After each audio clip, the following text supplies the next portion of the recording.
Now Hubbard, as I said, was getting more and more insane. He formed, I could see a Nazi cult forming.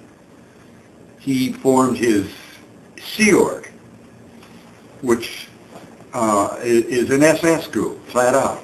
They've got military uniforms. Hubbard at that time was in England. He had gone to, the United States government was starting to get on him. And he took off for England. He bought a big estate over there and set up shop there. And Americans were going to England for the advanced secret courses. Well, the English government all of a sudden made L. Ron Hubbard persona non grata. They stopped Americans from coming into the country to study these courses. And they more or less kicked Hubbard out. So Hubbard bought a big old cattle boat or yacht, some kind of a huge boat, and he formed the Sea Org, okay, his little SS organization. Gave them all Navy uniforms, and he himself and a whole bunch of Scientologists took to the high seas. And he was holding some of his secret courses out there on the boat. But he got kicked out of one country after another.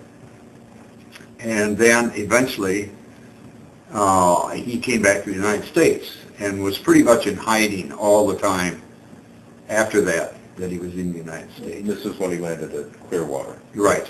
Okay. They came in secretly and bought the Fort Harrison Hotel. He formed, along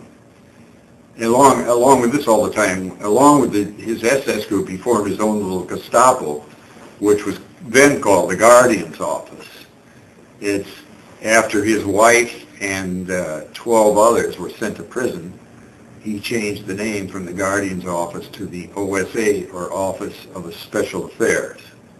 The purpose of this organization is to harass and silence former members and critics of Scientology. Now, you said his wife went to prison, yes, along with 12 other Scientologists. Can you tell us a little bit about that?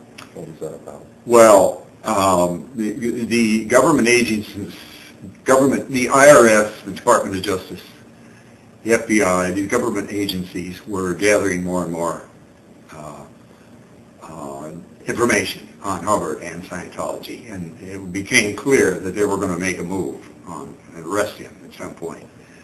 So Hubbard and his wife, Mary Sue, put together a little covert operation, and they got their members and agents to infiltrate government offices. The way they did that was by getting employed there, okay, got themselves lower-level jobs in IRS and FBI offices and so on and so forth. Their job was to find out what information these agencies had on Scientology and on Hubbard in their files. And once they discovered that, then they were to steal that information out of these files, so that it disappeared, okay? And they did that, but they got caught, okay? A couple of them got caught and the whole thing unraveled.